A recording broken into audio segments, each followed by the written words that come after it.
ಈಗ ನಮ್ಮೆಲ್ಲರನ್ನ ಉದ್ದೇಶಿಸಿ ಈ ದೇಶದ ಉಚ್ಚ ನ್ಯಾಯಾಲಯದ ಮುಖ್ಯ ನ್ಯಾಯಮೂರ್ತಿಗಳಾಗಿ ಬಹಳ ಕಾಲ ಸೇವೆಯನ್ನು ಸಲ್ಲಿಸಿ ಮತ್ತು ಅಂತಹ ದೊಡ್ಡ ಸ್ಥಾನದಲ್ಲಿದ್ದಾಗಲೂ ಯಾವುದೇ ರೀತಿಯಿಂದಲೂ ಕೂಡ ದೊಡ್ಡವರು ಅನ್ನುವಂತಹ ತನ್ನ ದೊಡ್ಡತನವನ್ನು ಎಲ್ಲಿಯೂ ಹೇರದೆ ತೋರಿಸಿಕೊಳ್ಳದೆ ಇವತ್ತಿಗೂ ಸರಳ ಜೀವಿಯಾಗಿ ನಮಸ್ಕರಿಸಿದ ಬಾಲಕನನ್ನು ಕೈ ಹಿಡಿದು ಎತ್ತುವಂತಹ ಸರಳತೆಯನ್ನು ತೋರುವಂತಹ ಆಚಾರ್ಯ ಪುರುಷರು ಅಂತ ಹೇಳಿದ್ರು ತಪ್ಪಲ್ಲ. ಅನೇಕ ಅನುಭವಗಳನ್ನು ಅವರ ಜೀವನದಲ್ಲಿ ಕಂಡವರು. ಅಂಥದ್ದನ್ನು ಕೆಲವನ್ನು ನಮ್ಮ ಜೊತೆಗೆ ಹಂಚಿಕೊಳ್ಳಬೇಕು ಅಂತ ಹಿರಿಯರಲ್ಲಿ ಕೇಳಿಕೊಳ್ತಾ ಇದ್ದೇನೆ.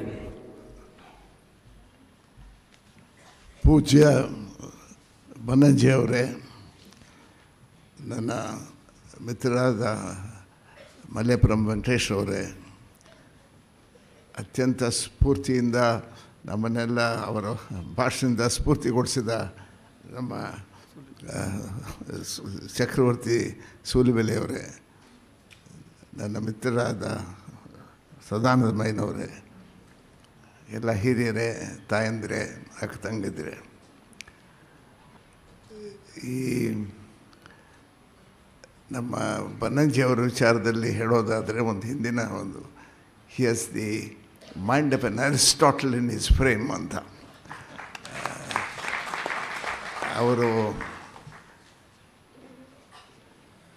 ಅವರ ವಿದ್ವತ್ತು, ಅವರ ಜ್ಞಾನದ ಭಂಡಾರ, ಸಾರಸ್ವತ ಲೋಕಕ್ಕೆ ಅವರು ಕೊಟ್ಟ ಕೊಡುಗೆ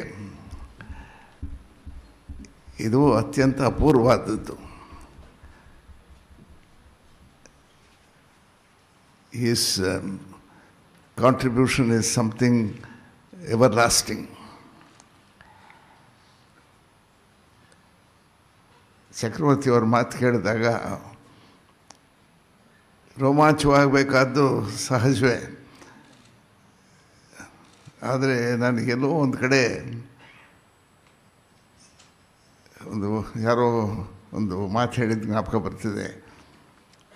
V are a great civilisation, course we are a great civilisation, but in an advance stage of decay. ಇದು ಈ ಸುಮಾರು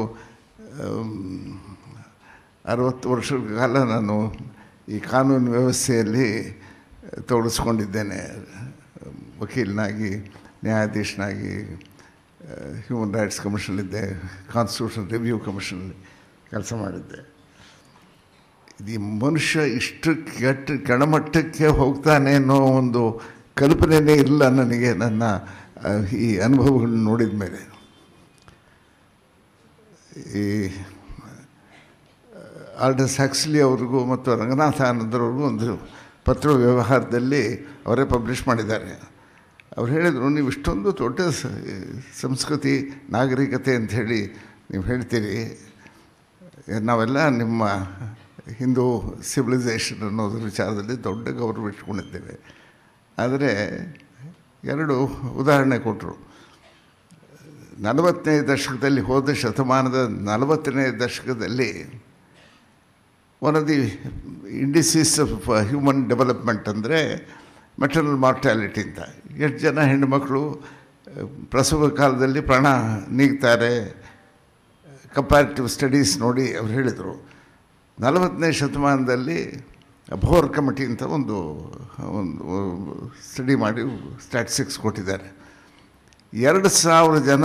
the figure is 2000 when the corresponding figure in Europe was 20. ಅದು 50ನೇ ದಶಕದಲ್ಲಿ maternal mortality came down to 1000 from 2000. AR Mudaliar committee report ಅಂತ ಒಂದು ವೈದ್ಯಕೀಯ ವ್ಯವಸ್ಥೆ ಮೇಲೆ ಒಂದು ರಿಪೋರ್ಟ್ ಅದು. It came down to 1000. Everybody said it's entirely on account of the advent of penicillin ಅಂತ ಅದನ್ನು ಪ್ರಯೋಗ ಮಾಡಿದ್ದ ಒಂದು ಔಷಧಿಯನ್ನು ಉಪಯೋಗ ಮಾಡಿದಾಗ the maternal mortality came down by half. ಇದು ನಮ್ಮ ಆಯುರ್ವೇದದ ವಿಚಾರದಲ್ಲಿ ನಾವು ಬೇಕಾಷ್ಟು ಓದಿದ್ದೇವೆ, ಅದರ ಚಮತ್ಕಾರನೆಲ್ಲ ಕೇಳಿದ್ದೇವೆ. ನಾನು ಎಷ್ಟೋ ಜನ ಈ ಆಯುರ್ವೇದ ವಿದ್ವಾಂಸರ ಜೊತೆ ಚರ್ಚೆ ಮಾಡಿದ್ದೇನೆ, ಎಷ್ಟೋ ಒಂದು ಸಂಸ್ಥೆಗಳ ಜೊತೆ ನನ್ನ ಸಂಪರ್ಕ ಈಗಲೂ ಇಟ್ಕೊಂಡಿದ್ದೇನೆ. ಆದರೆ ಈ ವಿಚಾರಗಳೆಲ್ಲ ನಾವು ನೋಡಿದಾಗ ಎಲ್ಲೋ ಏನೋ ಒಂದು ಕಡೆ ನಮ್ಮ ನಾಗರಿಕತೆ ಎಡವಿದೆ ಅಂಥೇಳಿ. ಚಕ್ರವರ್ತಿಯವರು ಹೇಳ್ತಿದ್ರು, ಈ ಸ್ಫೂರ್ತಿ ಇದನ್ನು ನನಗೆ ಒಂದು ಕಾಗದ news letter to the editor ಅಂತ ಒಂದು ಹಿಂದೆ ಸುಮಾರು 30-40 ವರ್ಷದ ಹಿಂದೆ ಅಮೆರಿಕನ್ ವಿಸಿಟರ್ ಒಬ್ಬರು ಡೆಲ್ಲಿಗೆ ಬಂದ್ರಂತೆ. ಆಗ ಈ ಹೋಲಿ ಸೆಲೆಬ್ರೇಷನ್ಸ್ ಉತ್ತರ ಹಿಂದೂಸ್ತಾನದಲ್ಲಿ ಹೋಲಿ ಹಬ್ಬದಲ್ಲಿ ಈ ಭಾಂಗ್ ಹಾಕಿದ್ದೊಂದು ಹಾಲಿನ ಒಂದು ಪಾನೀಯ ಅವರೆಲ್ಲ ಸೇವಿಸೋದು ಒಂದು ಅಭ್ಯಾಸ. ಒಬ್ಬ ಅದನ್ನು ಮಾರ್ತಾ ಇದ್ದಂತೆ ರಸ್ತೆಯಲ್ಲಿ. The American had come with A lady companion. He went and bought a glass of this ram ras ಅಂಥೇಳಿ. He found it very delicious and asked that fellow who was vending it to serve a glass to his lady companion. ಅವನು ಹೇಳಿದಂತೆ, I don't sell this to women. I don't know how they behave under the influence of this bhang. This is not our custom to sell it to women. That man took a high denomination note and put it on the table and said, you take this big note and give it to her. That American wrote in the paper, that fellow became angry, crumpled the note in his hand, thrust it into my pocket and told me that I didn't have enough money to buy his principles. ಇದು ನಮ್ಮ ಚಕ್ರವರ್ತಿಯವರು ನಮ್ಮ ಅಭಿಮಾನದ ವಿಚಾರದಲ್ಲಿ ಏನು ಹೇಳಿದರು, ಇದರ ಒಂದು ಸಣ್ಣ ಪ್ರತೀಕ. ಇದು ಎಲ್ಲೋ ಒಂದು ಕಡೆ this spark is still inside the psyche of an Indian. ಆದರೆ ಈಗ ಸ್ವಲ್ಪ ಈ ಪ್ರಾಪಂಚಿಕ ವಿಚಾರದಲ್ಲಿ ತೊಡಗಿಸ್ಕೊಂಡವರ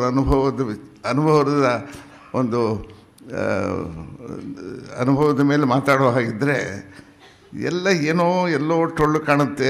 ಏನಪ್ಪ ಎಲ್ಲೋ ಕೆಟ್ಟೋಗಿದೆ, ಫೌಂಡೇಶನ್ ಹ್ಯಾಸ್ ಗಾನ್ ಅಂತ.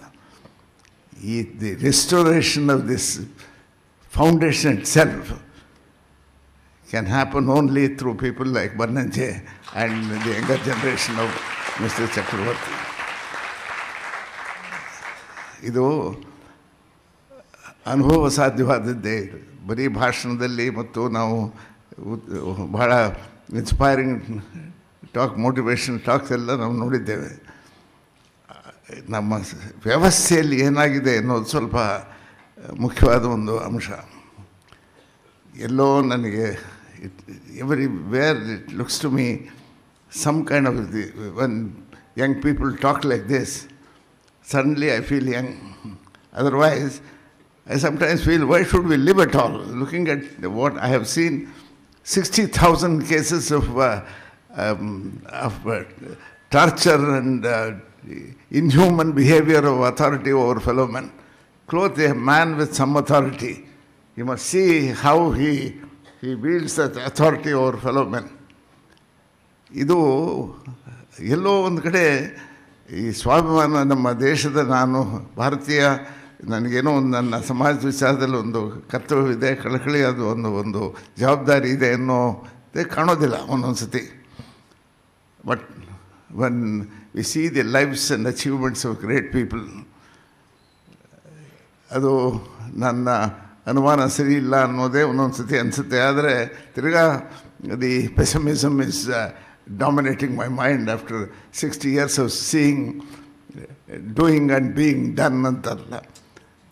ಇದು ಇಂಥ ಸಭೆಗಳು ಬಂದಾಗ ಯಾವುದೋ somewhere, someone, sometime, somehow something will happen, because there's still this vital force in this country. ನಮ್ಮ ಈ ಒಬ್ಬರು ವಿಜ್ಞಾನಿಗಳು, ಇಂಡಿಯಾ ದೇಶದವರು, ಅವರು is A great neuro scientist in Berkeley. ತಾವೆಲ್ಲ ಕೇಳಿದಿರಿ, ಅವರು ವಿಲೇನೂರ್ ರಾಮಚಂದ್ರನ್ ಅಂತ, ಪ್ರೊಫೆಸರ್ ವಿಲೇನೂರ್ ರಾಮಚಂದ್ರನ್. ಅವ್ರ ಹಿಂದೆ ಒಂದು ಫ್ಯಾಂಟಮ್ಸ್ ಇನ್ ದಿ ಬ್ರೈನ್ ಅಂತ ಒಂದು ಪುಸ್ತಕ ಬರೆದ್ರು. ಅದಾದಮೇಲೆ ಈಚೆಗೆ he delivered the Reith lectures the London university. ಅದರ ಪುಸ್ತಕ ಬರೆದಿದ್ದಾರೆ, ಎಮರ್ಜಿಂಗ್ ಮೈಂಡ್ ಅಂಥೇಳಿ. ಅದರಲ್ಲಿ ಒಂದು ಚಾಪ್ಟರ್ ಇದೆ, ಬಿಲೀವಿಂಗ್ ಈಸ್ ಸೀಯಿಂಗ್ ಅಂತ. Not seeing is believing, believing is seeing ಅಂಥೇಳಿ. One of the lectures in the Reith series is published in that book. ಅದರಲ್ಲಿ ಹೇಳ್ತಾರವರು, ನಿಮ್ಮ the physiology of vision, physiology of vision ಏನು ನಾವು ವೈದ್ಯಕೀಯ ವ್ಯವಸ್ಥೆಯಲ್ಲಿ ನಾವು ತಿಳ್ಕೊಂಡಿದ್ದೇವೆ. The cornea, the eye acts as the lens, retina as the screen.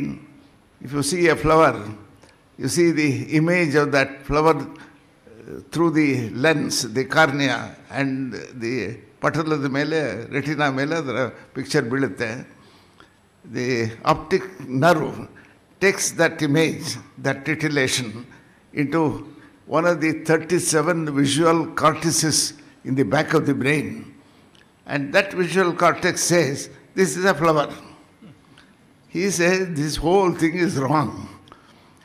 ನೀವು ಈ ಪಟಲದ ಮೇಲೆ ಅದರ ಇಮೇಜ್ ಬೀಳೋದು, ಸ್ಟೆಮ್ ಎಲ್ಲೋ ಇರುತ್ತೆ, ಪೆಟಲ್ಸ್ ಎಲ್ಲೋ ಇರುತ್ತೆ, ಪೋಲನ್ ಎಲ್ಲೋ ಇರುತ್ತೆ. ಅದು ನೋಡಿದ್ರೆ ಯಾರು ಫ್ಲವರ್ ಅಂತ ಹೇಳೋಕ್ಕಾಗಲ್ಲ. ಅದರ ಸ್ಟಿಮ್ಯುಲೇಷನ್ ಅದನ್ನು ಆಪ್ಟಿಕ್ ನರ್ವ್ ತೊಗೊಂಡು ಹೋಗಿ ಬ್ರೈನ್ ಹಿಂಭಾಗದಲ್ಲಿರ್ತಕ್ಕಂಥ ಒಂದು one of the visual cortex ಹತ್ರ ಹೋದರೆ, that cortex has no brain of its own unless the individual knows earlier that it's a flower. You can't find out it's a flower at all. This is the reverse of the scientific logic. This is ಇದ್ರ ವಿಚಾರದಲ್ಲಿ ನಾನು ಇವ್ರನ್ನ ಒಂದು ಸತಿ ನನಗೆ ಒಂದು ಸೌಭಾಗ್ಯ ಸಿಕ್ತು. ದಲೈ ಲಾಮಾ ಅವ್ರ ಜೊತೆ ಒಂದು 3-4 ಗಂಟೆ ಹೊತ್ತು ಜೊತೆಗಿರೋ ನಾನು ಕೇಳಿದೆ ಇದೇನಂತ. ಅವರು he is a childlike person. Personally, if you talk to him, he is simply childlike. And then he told me the same philosophy in the Buddhist neurology and Buddhist lore. And he said, and immediately I remembered another article of the same author. He called it the blind side. Same Professor Vellero Ramchandra wrote an article on blind side.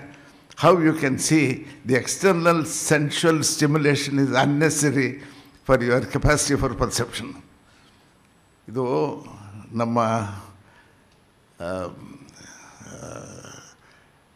ಈ ವಿದ್ಯಾಭ್ಯಾಸದ ಕ್ರಮದಲ್ಲಿ this science of perception, what is cognition, what is perception, what are the instruments of perception, what perceives divine experience.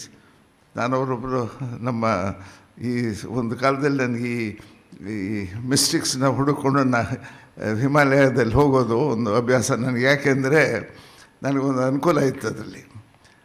ನನ್ನ ಸ್ನೇಹಿತರೊಬ್ಬರು ನನ್ನ commission member ಆಗಿದ್ದವರು ಉತ್ತರಾಂಚಲದಲ್ಲಿ governor ಆಗಿದ್ದರು.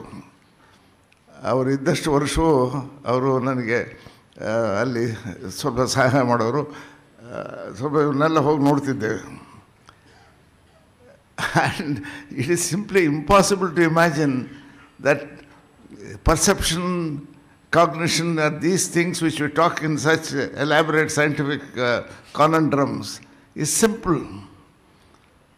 And ಇದು ಈ ಸಂದರ್ಭದಲ್ಲಿ ಅಷ್ಟು ಕಾಲ ತಗೊಂಡು ನನ್ನ ಅವರ ಜೊತೆ ನಡೆಸಿದ ಮಾತುಕತೆ ಸಂಪರ್ಕಕ್ಕೆ ಎಂದೋ ಒಂದು ಪುಸ್ತಕ ಬರೀಬೇಕು ಅಂತಿದ್ದೇನೆ. ಒಂದು ಈ ಅನುಭವಗಳನ್ನೆಲ್ಲ ನೋಡಿ, it is something extraordinary individually. And ಅವರು ಕೇಶವದಾಸ್ ಅಂತ ಡೋಲ್ ಅಂತ ಒಂದು ಜಾಗ ಇದೆ, ನೈನಿಟಾಲಿಂದ ಒಂದು 140 ಕಿಲೋಮೀಟರ್ ಹೋಗಬೇಕು ಮೇಲೆ ಬೇರೆ ಕಡೆ. ಅಲ್ಲಿ ಅವ್ರು ಹೇಳಿದ್ರು ನನಗೆ 57 ವರ್ಷ ನಾನು ಒಂದು ರೂಫ್ ಕೆಳಗಡೆ ಮಲಗಲಿಲ್ಲ. ಅವರು ಟಿಬೆಟ್ಗೆ ಹೋಗಿದ್ರಂತವ್ರು. ಟಿಬೆಟ್ಟಲ್ಲಿ ಅವರು ಮಾಡಿದ ಅವ್ರಿಗೆ ನಡೆದ ಆದ ಅನುಭವಗಳನ್ನೆಲ್ಲ ಹೇಳಿ ನಾನು ಅವ್ರು ಕೇಳಿದೆ, ಈ ಸ್ಪಿರಿಟ್ಸ್ ಅಂತ ಹೇಳ್ತಾರಲ್ಲ, ಪಿಶಾಚಿಗಳು ದೆವ್ವ ಅಂತ ಹೇಳ್ತೀವಲ್ಲ, ಇದೆಲ್ಲ. He said, if you want to test it, you come with me just inside my room, I'll introduce you to one of them. ನನಗೆ ನಾನು ಡೆಲ್ಲಿ ಒಳಗೆ ನೋಡಿರೋದೇ ಸಾಕು ಜನಗಳನ್ನ, ಇದಕ್ಕಿಂತ ಇನ್ನೇನು ಬೇಕಾಗಿಲ್ಲ. Practically I was not prepared for that encounter. ಇದೆಲ್ಲ ಇದೇ ಪಿಶಾಚಿಗಳು ಸವಾಸ ಬೇಡಿ ಅಂತೇಳಿ ಅವ್ರು ಹೇಳಿದರು, ಇಲ್ಲಿ ನನ್ನ ರೂಮಿಗೆ ಬನ್ನಿ, I'll put you in touch with, but don't talk to them directly. You talk to me, I'll ask them, he will interpret them for you ಅಂತ. ಅವರು ಕೇಶವದಾಸ್ ಅಂತ ಡೋಲ್ ಅಂತ ಒಂದು ಜಾಗ ಇದೆ, ಅಲ್ಲಿ ದೊಡ್ಡ ಒಂದು ಇದು ಕಟ್ಟಿದ್ದಾರೆ. ಅಲ್ಲೊಂದು ನನಗೊಂದು ರೂಮ್ ಮಾಡಿದ್ದಾರೆ. ಅಲ್ಲಿ ಒಬ್ಬರು ಡಾಕ್ಟರ್ ನನ್ನ ಜೊತೆ ಬರೋರು, ಡಾಕ್ಟರ್ ಸಾಬ್ ಆ್ಯಂಡ್ ಜಡ್ಜ್ ಸಾಬ್ ಅಂತ ಹೇಳಿ 2 ರೂಮಲ್ಲಿ ಬೋರ್ಡ್ ಹಾಕಿದ್ದಾರೆ. ಒಂದೆರಡು ಆ ಚಳಿಗೆ ನಮಗೆ ತಡೆಯೋಕ್ಕಾಗೋಂಥ ವುಡನ್ ಪ್ಯಾನಲ್ ಮಾಡಿ ಒಂದು ಇದು ಇಂಥದ್ದು ಅನೇಕ ಅನುಭವಗಳು ನಾನು ನೋಡಿದ್ದೇನೆ. But somewhere there is no link between our standard subjects of learning and this experiential subject. ಅವ್ರು ಕೇಳಿದೆ, what's is the how do we experience divine experience? He said you can perceive it only when the episode of inhalation ends and exhalation begins. And when the exhalation ends and the inhalation begins, expand this episode, you will experience that. Expand this episode, you experience this. ಇದನ್ನು ನಮ್ಮ ಈ ಸಂಸ್ಕೃತಿಯಲ್ಲಿ ಮಾತ್ರ ಅದನ್ನು ಕಂಡಿದ್ದು, accept perhaps the Japanese have done that. ಈ ಧನುರ್ವಿದ್ಯೆ ಅಂತ ಹೇಳಿದ್ರಿಲ್ಲ, ಇದರಲ್ಲಿ ಎಲ್ಲರೂ ಈ ಸಾಧಕರೆಲ್ಲ ಒಂದು ಪುಸ್ತಕ ಓದಬೇಕು. ಫಾನ್ ರಕೀಮ್ ಅಂತ ಒಬ್ಬರು ಡಾಕ್ಟರ್, ಅವರು German doctor. He was an archery specialist. He wanted to specialize in archery. He went to Japan. ಅಲ್ಲಿ ಫಸ್ಟ್ ಲೆಸನ್, ಅಲ್ಲಿ ಹೋಗಿ ಟೀ ಸೆರೆಮನಿ ಆದಮೇಲೆ the first lesson that he had, the target was a bundle of hay. ಅದೇನು ದೂರದಲ್ಲಿದ್ದಲ್ಲ ಅದರ ಗುರಿ, 3 ಅಡಿ ಮುಂದೆ ಒಂದು ಹುಲ್ಲಿಂದ ಒಂದು ಮೆದೆ ಇದ್ದ ಹಾಗೆ ಒಂದು. ಅವ್ರು ನೋಡಿದ್ರಂತೆ, ಇದೇನಿದು, ನಾನು ಅಷ್ಟು ವರ್ಷ ಆರ್ಚರಿ ಪ್ರಾಕ್ಟೀಸ್ ಮಾಡಿದ್ದೇನೆ ಜರ್ಮನಿಯಲ್ಲಿ, ಇವನು ಈ ಮುಂದೆ 3 ಅಡಿ ಮುಂದೆ ಒಂದು ಹುಲ್ಲಿಂದ ಒಂದು ಬಂತೆ ಇಟ್ಬಿಟ್ಟು this is your target ಅಂತ ಹೇಳ್ತಾನೆ ಅಂತ. He says, for the 2 years I spent in that ashram with that archery master, I didn't let loose one arrow from my bow. I would stretch it, hold it, my hands would shake. He said, you are not prepared for it. He said, unless you are able to hold it for 3 hours, you are not an archer. Archery is in the mind. At the end, he said, you are prepared. How do I demonstrate it to you? He gave me a pencil with 10 inches height pencil. Hold it at the top and put a circle on a paper. If it is the most perfect circle in the world, your mind is prepared for archery.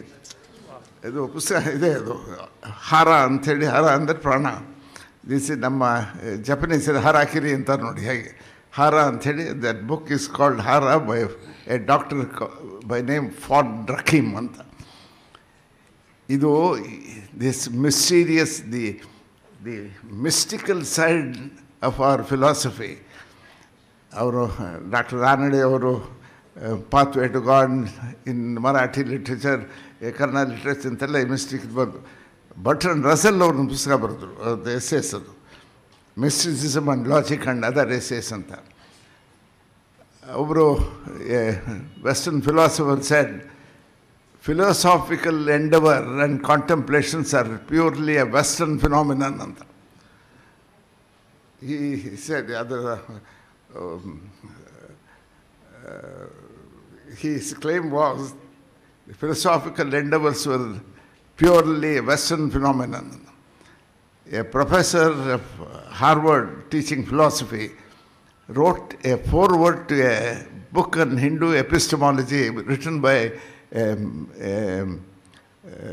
monk of the Ramakrishna order in America, Swami Satprakashananda ಅಂತ ಹೇಳಿ Hindu epistemology ಮೇಲೆ methods of knowledge ಅಂತ ಒಂದು ಪುಸ್ತಕ ಬರೆದಿದ್ದಾರೆ. Ramakrishna mission ಅವರು publish ಮಾಡಿದ್ದಾರೆ ಅದನ್ನು. ಅದರಲ್ಲಿ introduction to that, a foreword is by the professor of philosophy in Harvard. He says this claim of the Western philosopher that philosophical contemplations are purely a Western phenomenon is sheer nonsense. Bertrand Russell's book, History of Western Philosophy, will be remembered more for the title, the implications of the title than the content. The title, the implication of the title is, it is a treatise on Western philosophy, implying that the vast field of philosophical contemplations in the East. So the book will be remembered more for the implications of the title than the contents. Or he writes a beautiful tribute to the system of cognition and perception in Indian philosophy. We are in twilight state, in a transitional state. The whole civilization is going to change.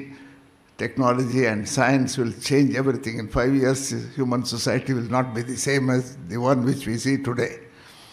Artificial intelligence and so many technological, we call it kind of a disruptive technologies. When the new technologies come, the whole infrastructure of the world will be destroyed.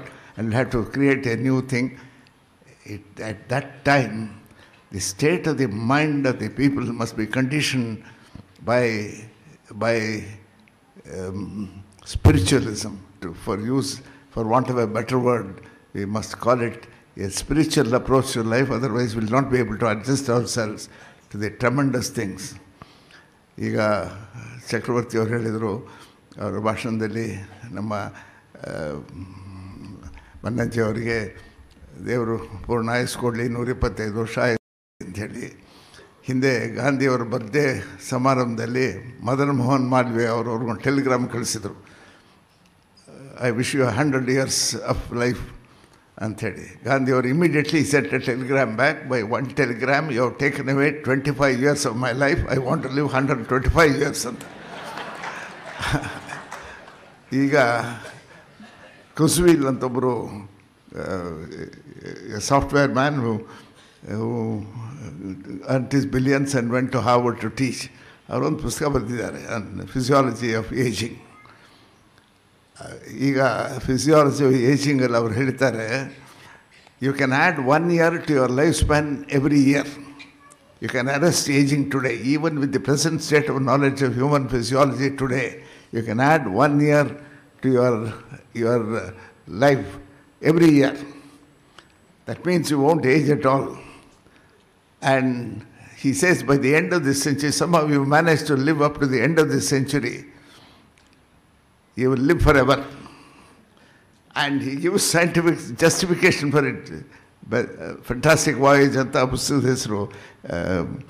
Isaac Asimov's old ಪುಸ್ತಕ ಇತ್ತು, ಅದೇ title, Fantastic Voyage. And now this Fantastic Voyage is by a scientist and a doctor. They say that with the present state of human knowledge of human physiology, you can infinitely expand your lifetime. Or somebody asked him, how do you do it? How do you add 1 year to your lifespan? He said, observe 4 things. You change your cooking oil into fish oil or olive oil. You change your sugar, white sugar, into stevia sugar. And drink 9 cups of green tea. And somehow maintain the physiological alkalinity of the blood. Don't allow the blood to become acidic. Then you will add 1 year to your lifespan. And he says, by the end of this century, lifespan will be a minimum of 400 years. 4 weeks ago, the American Time magazine flashed a photograph of a child and said a child born in this year of grace will live a minimum of 142 years. They say, how do you arrive at this figure? The laboratory guinea pigs which they use in the laboratory, live for about 26 to 30 months. Now they have developed an enzyme called teramase. Under the influence of that, that guinea pig, they have given the number UT3452 or something. That guinea pig is now 48 months and still going strong. On an extrapolation of the same data to human situation, we say, and a modest estimate, that the lifespan will be 142 years. I am no doubt in my mind that the great Acharya's life will be endless. He will live for, for hundreds of years to bless humanity with this gracious scholarship and exposition of the fundamentals of our spiritual life. ಇದು ನನಗೆ ಈ ಸಂದರ್ಭದಲ್ಲಿ ತಮ್ಮ ಜೊತೆ ಸೇರಿ ಆಚಾರ್ಯರಿಗೆ ನಮ್ಮ ನಮನಗಳನ್ನು ಸಲ್ಲಿಸುವ ಒಂದು ಭಾಗ್ಯವನ್ನು ಕೊಟ್ಟಿದ್ದೀರಿ. ನಮ್ಮ ವೆಂಕಟೇಶ್ ಅವ್ರಿಗೆ, ಮಲ್ಲೇಪುರಂ ವೆಂಕಟೇಶ್ ಅವ್ರಿಗೆ ಅವ್ರು ಹೇಳಿದರು, ಈ 4 ವರ್ಷದಲ್ಲಿ ನನಗೆ ಆಗಿರ್ತಕ್ಕಂಥ ಪರಮ ಸೌಭಾಗ್ಯಗಳು ಒಂದು ದೊಡ್ಡದಂದರೆ ನಾನು ಮಲ್ಲೇಪುರ ವೆಂಕಟೇಶ್ ಅವರ ಸಾಮೀಪ್ಯಕ್ಕೆ ಬಂದಿದ್ದು, ಅವರ ಒಡನಾಟ ನನಗೆ ಸಿಕ್ಕಿದ್ದು. Is A great human being.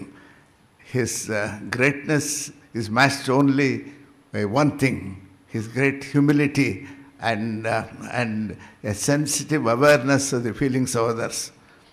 Culture is perhaps, culture must be understood as the expression of the collective best of all of us, the collective best, expression of our collective best. And the average is put up very high by some individuals whose contribution will be inestimable in maintaining it. And Malappuram is perhaps one of the leading scholars who has enhanced the culture of learning and the graciousness of scholarship. These are all beautiful experiences, and I wish I had known Malappuram much earlier and benefited from his graciousness. Ladies and gentlemen, I have taken a lot of time, but I want to say this. ಇದು ನಮ್ಮ ಯಾವುದೋ ಒಂದು ನಮ್ಮ ಸಮಾಜದ ಒಂದು ಭಾಗ್ಯದಿಂದ ಸೌಭಾಗ್ಯದಿಂದ ಬನ್ನಂಜೆ ಅವರಂಥ ದೊಡ್ಡ ವಿದ್ವಾಂಸರು ನಮಗೆ ಅವರ ಕಾಲದಲ್ಲಿ ನಾವಿದ್ವು ಅಂತ ಅನ್ನೋದೇ ಒಂದು ದೊಡ್ಡ ನಮ್ಮ ಸಂಭ್ರಮದ ಮಾತು. ತಮ್ಮೆಲ್ಲರಿಗೂ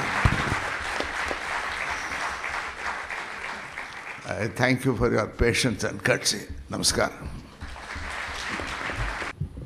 ಭಾರತೀಯತೆಯ ಉಳಿಕೆಯ ಆಶಾವಾದವನ್ನು ನಾವು ಇನ್ನೂ ಬಿಡುವಂತಿಲ್ಲ.